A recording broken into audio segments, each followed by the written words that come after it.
Hello, I'm Mandy and I'm going to show you today how to download AWS CLI for Windows and Linux. If you learned anything in this video, please subscribe. So go to the website for the latest version of AWS CLI. I will link that in the description. Scroll on down, we'll do Windows first. Okay. Grab this command and go to a Windows shell, PowerShell.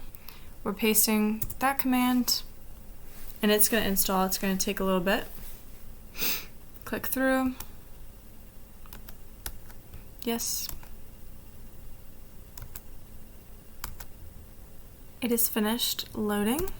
Click Finish. Now open a new terminal and it is installed. Wonderful. That was for PowerShell, and we just followed the instructions. 2 commands here.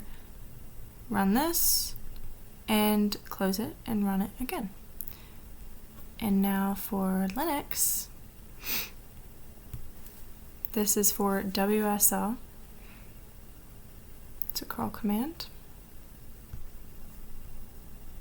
We're gonna add our Ubuntu. Okay, curl, boom.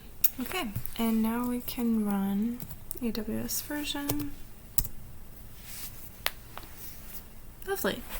Okay, for how to install Leap, see my next video.